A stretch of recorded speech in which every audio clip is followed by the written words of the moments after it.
오늘 주시는 하나님의 말씀은 신약성경 빌립보서 3장 말씀입니다.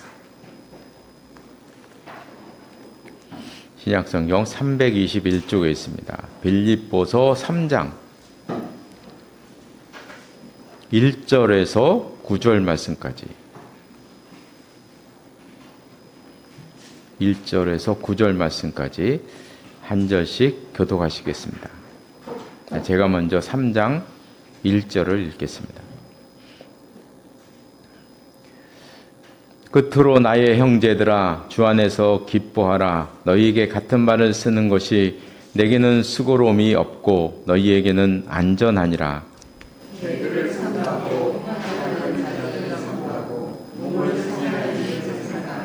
하나님의 성령으로 봉사하며 그리스도 예수로 자랑하고 육체를 신뢰하지 아니하는 우리가 곧 할례파라.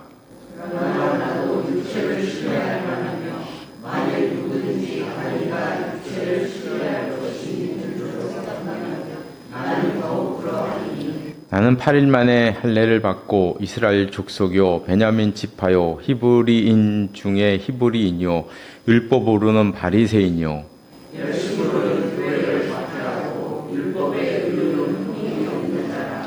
그러나 무엇이든지 내게 유익하던 것을 내가 그리스도를 위하여 다 해로 여길 뿐더러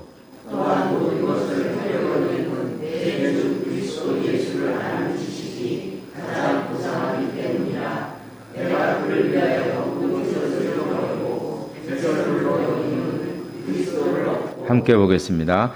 그 안에서 발견대로 함이니 내가 가진 의는 율법에서 난 것이 아니요 오직 그리스도를 믿음으로 말미암은 것이니 곧 믿음으로 하나님께로부터 난 의라. 아멘. 이 말씀 위에 하나님의 은혜가 함께 하시기를 바랍니다. 예, 오늘 3장부터는 사도 바울이 빌립보 교인들에게 교리에 대한 교리적인 가르침을 하는 내용입니다. 2절 말씀에 보면 개들을 삼가라, 개들을 삼가라 하는 말씀이 나옵니다. 여기서 개는 반려견처럼 귀여운 강아지를 말하는 것이 아닙니다. 당시의 개는 하이에나랑 비슷했다 그래요. 그래서 거리를 떠돌아다니면서 죽은 동물들의 시체를 먹고 다녔다 그래요. 그래서 개와 늑대의 중간, 하이에나 이런 정도로 보여집니다. 그래서 기록에 보면 원래 이 개들이라는 말은 유대인들이 이방인들을 욕하면서 할 때 하는 이야기. 이방인들을 욕하면서. 그러니까 요즘 말로 우리나라 말로 하면 개들은이 아니죠, 그렇죠? 개 XX들은이죠. 그렇게 말하는 거예요. 개 XX들은. 그게 이제 이방인들을 가리켜서 유대인들이 쓴 말이라는 거죠. 하나님을 믿지 않은 저 이방인들은 아주 개쓰레기들이다. 이런 얘기죠. 개쓰레기들이다. 이렇게 얘기하는 거죠. 또 개란 말도 있지만 또 한 가지 있는 게 땔감이다. 저것들은 땔감이다. 이렇게 얘기를 하거든요. 땔감이다. 그러니까 지옥에 들어가서 지옥불의 땔감으로 사용될 존재들이다. 이방인들을 향해서 그렇게. 예전에 독일 사람들이 그 수용소에 갇혀 있는 유대인들을 보고 단추라고 얘기했다잖아요. 단추, 비누. 그 많은 시체를 어떻게 감당할 수 없으니까 시체를 재활용했다잖아요. 그래서 압축기에 넣어가지고 사람 이게 살로 해서는 비누를 만들고 뼈로 해서는 단추 만들어서 재사용했다. 그쵸? 황당합니다, 그죠? 예. 그런 거예요. 저 유대인들이 이방인을 향해서 저는 개쓰레기들이고 저 땔감들이다 이렇게 얘기를 했다는 거예요. 그런데 지금 오늘 본문의 맥락을 보면 바울은 개라는 말들을 지금 유대인들에게 붙여서 사용하는 거예요. 지금 본문의 뜻은 이런 거예요. 진짜 개쓰레기는 이방인이 아니고 유대인들이다. 너희들이다. 유대인 너희들이다. 진짜 개는 이방인이 아니고 유대인이다. 조금 순화하면 이방인뿐만 아니라 너희 유대인들도 개들이다. 이렇게 이제 말하는 것이죠. 바울도 유대인이잖아요. 그러니까 지금 바울은 자기 민족을 향해서 이방인들에게 사용했던 그 단어를 사용하는 거야. 너희도 개쓰레기다. 개로 말한 이유가 이제 뭐 분명하죠. 유대인들은 예수님을 거부하고 율법을 이제 신봉하고 있는데, 그런데 문제는 유대인들 가운데도 예수를 믿는 분들이 있었거든요. 예수님을 믿는 유대인들조차도 율법을 버리지 못했다는 것입니다. 예수만 믿어서는 구원을 받을 수 없고 그냥 율법 지켜야 하고 할례를 받아야 되고 그걸 해야 된다. 이렇게 이제 주장하고 있는 사람들에 대한 이야기를 하는 것입니다. 이렇게 율법을 지켜야 한다면 이야기가 심각해지죠. 예수님께서 오실 이유가 없는 거죠. 율법을 지켜야 되면 예수님이 왜 오십니까? 오실 이유가 없어지잖아요. 예수님께서 십자가에 돌아가실 이유도 없어지고, 결과적으로 말하면 예수님의 가르침과 삶과 사역의 의미가 사라지는 것입니다. 그래서 지금 바울은 유대인들을 향해서 말하는 것입니다. 너희들이 바로 복음의 은혜를 가로막고 있는 개들이다. 너희가 개들이다. 바울이 유대인들을 개라고 말한 이유가 또 3절 이후에 쭉 나오고 있어요. 이게 전부 다 유대인들에 대한 얘기잖아요. 3절부터가 다. 그래서 특별히 이제 3절에 보면 육체를 신뢰한다. 너희들은 육체를 신뢰한다. 이런 얘기를 하잖아요. 그리스도를 예수로 자랑하고 육체를 신뢰하지 아니하는 우리가, 이 거꾸로 말하면 너희들 율법을 신봉하는 자들은 육체를 신뢰한다는 얘기거든요. 그 유대인들의 가장 큰 자랑은 무엇이냐면 자기는 아브라함의 자손이라는 거예요. 아브라함의 피를 받았다. 이것이 그들에게 가장 큰 자랑이에요. 유대인들에게 가장 큰 자랑. 자기들은 아브라함의 피를 받았기 때문에 저절로 구원받은 자이고, 태어나면서부터 자기는 하나님의 자녀이고 자기는 선택받은 민족이라는 거예요. 그래서 5절 이후에 보면 바울이 자기 자신의 이야기를 하잖아요. 4절 끝에 보니까 나는 더욱 그러하다. 그러면서 나는 8일 만에 할례를 받고 얘기합니다. 바울이 예전에는 너희들이 자랑한 거 다 자랑하며 살았던 사람이다. 나도 그랬었다. 그래서 나는 8일 만에 할례를 받은 사람이다. 할례는 두 종류가 있다 그래요. 다른 종교를 믿다가 나중에 개종을 했을 경우에는 성인이 된 다음에 이제 할례를 받는 거죠. 그런데 이제 부모님들이 유대인일 경우에는, 특히 엄마가 유대인일 경우에는 태어나자마자 할례를 받는 거예요. 그래서 8일 만에 할례 받았다는 얘기는 자기는 토종 유대인이다. 이런 얘기예요. 나는 토종 유대인이다. 우리나라로 말하면 성골 유대인이다. 성골 유대인이다. 성인 돼서 받은 저런 사람들하고는 난 급이 다른 사람이다. 나는 성골 유대인이다. 본문에 바울이 얘기한 것처럼 히브리인 중에 나는 히브리인이다. 이게 8일 만에 할례 받은 자의 얘기예요. 나는 히브리인 중에 뼛속 깊이 나는 히브리인이다. 이렇게 이야기를 합니다. 그러면서 또 하나 얘기하는 게 나는 베냐민 지파였다. 이스라엘의 초대왕 사울왕이 베냐민 지파였습니다. 그러니까 베냐민 지파 사람들에게는 자손 대대 자부심이 하나가 있었어요. 자기네들 지파에서 초대왕이 태어났다는 거예요. 초대왕은 자기 지파에서 났다는 거예요. 바울의 본래 이름은 사울입니다. 그 이름을 가만히 생각해보면 사울왕의 이름을 본뜬 거죠. 사울왕의 이름을 본뜬 거예요. 원래 이름이 사울이니까. 그러니까 이 바울은 원래 자기 이름 속에 자기는 베냐민 지파라는 걸 달고 다닌 사람이에요. 태어날 때부터 자기는 베냐민 지파라는 걸 달고 태어난 사람이에요. 그 자기 이름에 큰 자부심을 갖고 있던 사람이라는 거죠. 그러니까 바울도 예전에는 너희들이 자랑하는 그런 것들 다 자랑하고 다녔다는 거예요. 아브라함의 혈통 자랑했죠. 난지 난 8일만이죠. 그것도 베냐민 지파이죠. 거기에다가 자기 이름도 사울이잖아요. 유대인의 이름으로 자기는 사울이란 말이죠. 그런데 어느 날 그런 것들이 아무것도 아닌 것을 깨닫게 됩니다. 왜냐하면 8절에 보니까 모든 것을 해로 여김은 내 주 그리스도 예수를 아는 지식이 가장 고상하기 때문이다. 혈통이나 할례나 베냐민 지파나 율법이나 이런 것들을 예수 그리스도를 아는 지식, 예수 그리스도의 십자가와 부활의 정신, 예수 그리스도의 삶에서 드러나고 가르침에서 드러난 그 놀라운 말씀들에 비교해 보니 아무것도 아니더라는 거예요. 그런 것들은 아무것도 아니더라. 예수님을 아는 지식이 너무나 탁월한 가치가 있더라는 거예요.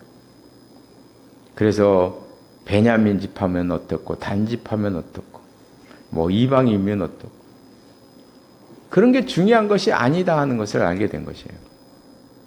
8일 만에 할례를 받든지 성인이 되어서 할례를 받든지 할례를 받지 않았든지 아무것도 중요하지 않다는 걸 알게 된 거죠. 예수 그리스도라는 지식에 비교해 보니까 이거는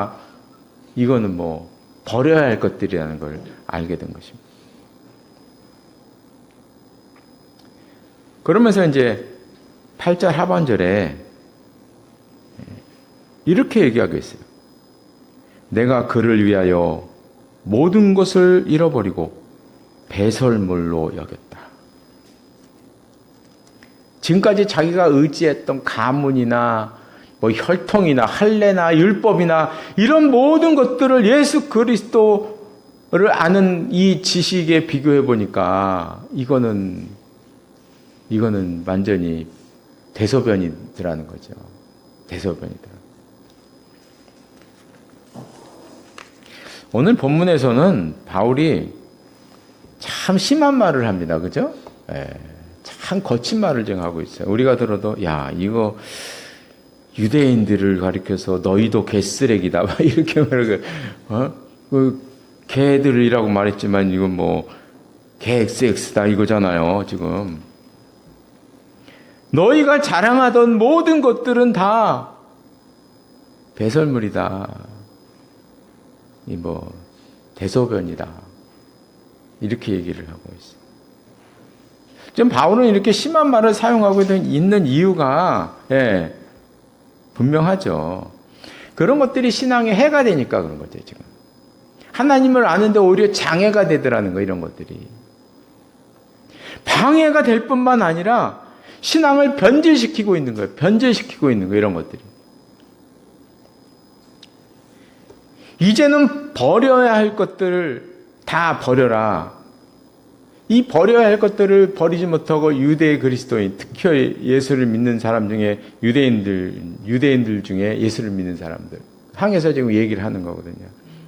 이제는 마땅히 버려야 되는데 아직도 버리지도 못하고 그냥 가느다란 끈 하나 붙잡고 대랭도롱 사는 이런 불쌍한 유대 그리스도인들 향해서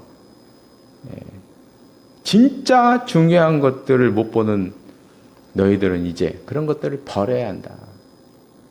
예수 그리스도 안에 있는 참다운 가치를 이제 너희들이 발견을 해봐라. 그래서 그런 것들을 다 버리라고 지금 말씀하고 있는 것입니다. 참 이런 말씀이 우리들에게도 해당되는 것 같아요. 살다 보면 우리는 중요하지도 않은 것들에 쌓여서 살고 있는 게 아닌가. 그래서 그런 것들을 다 벗어버리고 정말 중요한 게 무엇인지, 신앙에서 정말 중요한 게 무엇인지 이거를 깨닫고 그걸 향해서 달려가야 되잖아요. 그죠? 예전에 어느 목사님이 이런 말씀 하시더라고요. 수술을 하시게 되었는데 다 수술대에 누우니까요. 아주 중요한 것을 깨달았대요. 수술대 안에서. 수술실에 딱 들어서 수술실에 누워보니까 무엇이 느껴지냐면 자기가 지금까지 목회하느라고 했는데 쓰잘데없는 것들을 너무 많이 했더라는 거예요. 수술대 딱 올라가니까 그게 느껴지더라는 거예요. 내가 지금까지 쓸데없는 일들 너무 많이 했다. 그러면서 자기가 앞으로 해야 될 게 무엇인지에 대해서 분명히 보이더라는 거예요. 거의 수술대에 누워보니까 분명히 보이더래. 이런 경험, 놀라운 경험 아니겠어요?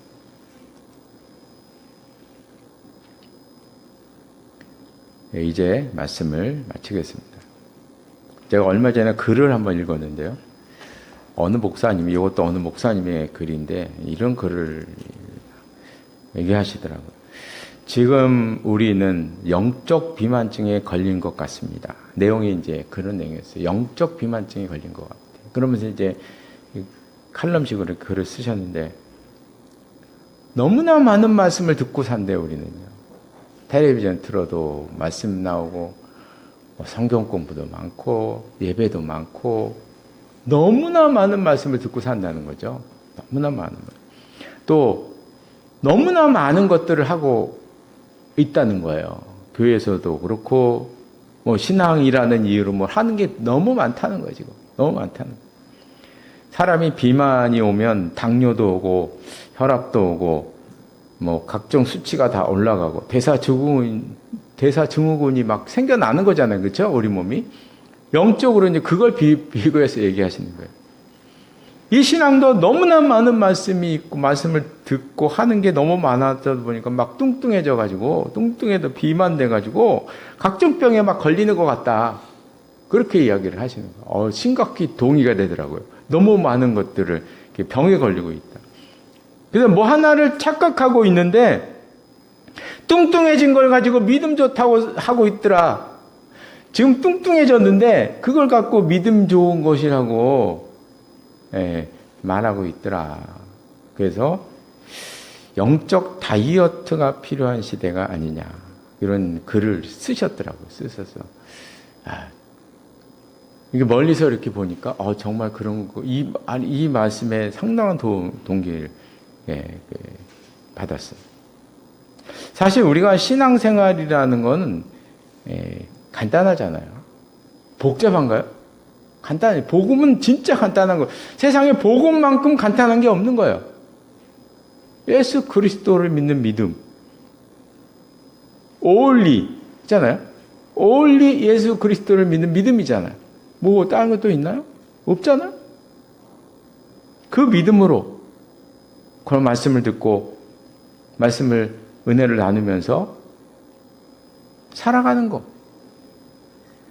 진짜 감명해요. 아무리 생각해도 저도 이 문제 가지고 교회 사역하면서 많은 생각을 해봤어요. 그런데 아무리 생각해도 세상에 신앙생활만큼 간단하고 명료한 게 없어요.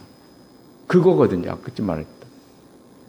근데 우리는 이렇게 감명한데 너무나 많은 걸 덧붙여놨어요. 너무나 많은 걸 덧붙여놔가지고 나중에는 나이가 들어서는 내가 지금 이게 신앙생활을 잘하고 있는 건가? 제가 얼마 전에 얘기 들었어요.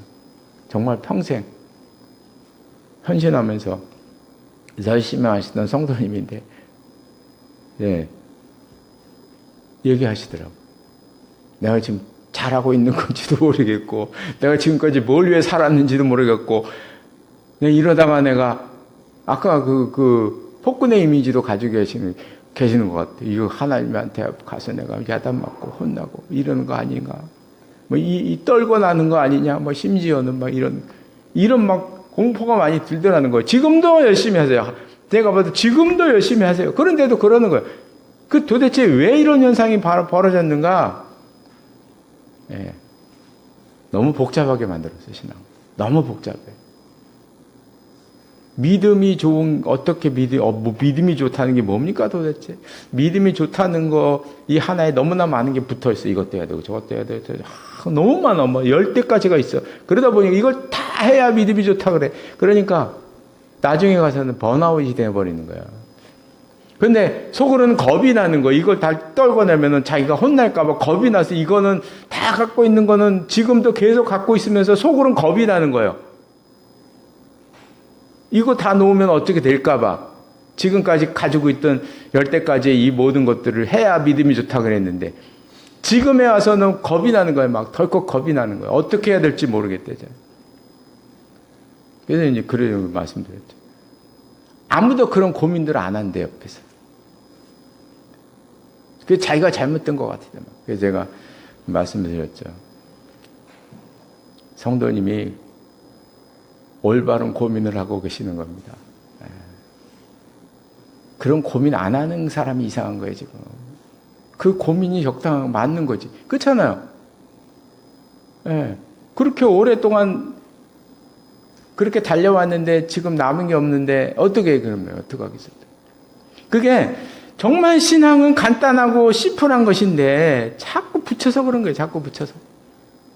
자꾸 뭔가를 많이 하더라도 기본은 알아야 되잖아요. 우리의 신앙의 뼈대는 알아야 되잖아요. 뼈대는. 그런 다음에 뭔가를 해야 되는데 그러지 않고 이것저것 다 붙여놨으니. 그래서 그 목사님 말씀이 딱 맞는 거예요. 영적 비만증에 걸렸어요. 뚱뚱해 지금 믿음이 좋다고 그러고 있어요. 지금까지. 수십 년 동안 그래 와서 하다 보니 이제 정신이 들어서 자기를 보니 말이 아니거든 이게. 아까 그 목사님이 그러잖아요. 수술 때 딱 갔더니 내가 헛짓을 많이 하면 살았구나. 이러는 거예요 지금. 그렇게 생각하는 것조차도 안 하고 사는 사람들이 너무 많은 거예요. 그래서 바라는 건 우리는 예수 그리스도 앞에서 모든 걸 내려놓아야 합니다. 그런 다음에 새로운 걸 쌓아야 돼요. 내려놔야 돼요. 올리 예수 그리스도를 믿는 믿음이에요. 올리. 그런 다음에 이제 붙여나가야 되는 거예요. 근데 그게 안 되고 붙이면은 내가 이제 번아웃 돼버리는 거야, 내가. 어떻게 될지 모르는 거야, 나중에. 그래서 예수 그리스도를 아는 지식이 가장 고상함을 알기 때문이다 하는 이 바울의 말씀을 기억해서 정말 예수 그리스도를 아는 이 지식을 늘 마음속에 품고 살아가는 우리 모두가 되시기를 바랍니다. 기도하시겠습니다. 하나님 아버지, 예수 그리스도를 믿으면서도 아직도 율법과 혈통과 할례와 가문을 뿌리치지 못하고 그것들을 한 손에 붙잡고 살아가는 유대인들을 향해서 그런 것들을 다 벗어버려라. 예수 그리스도를 아는 지식이 가장 고상하기에 이제 쓸데없는 그런 것에 얽매이지 말고 다 벗어버려라 말씀하고 있는 사도 바울의 말씀을 저희들이 보았습니다. 혹시 저희들도 유대인처럼 예수 그리스도를 아는 지식이 가장 고상한 것인데 그 외에 다른 것들로 인해서 내 마음이 힘들고 어려운 것이 아닌가 생각해 봅니다. 저희들에게 은혜를 베풀어 주셔서 예수 그리스도를 아는 지식이 가장 고상함을 알게 하시고 그것을 내 마음속 깊이 뿌리를 내리고 살아가는 저희들의 삶이 될 수 있도록 인도하여 주시옵소서. 예수님의 이름으로 기도드리옵나이다. 아멘.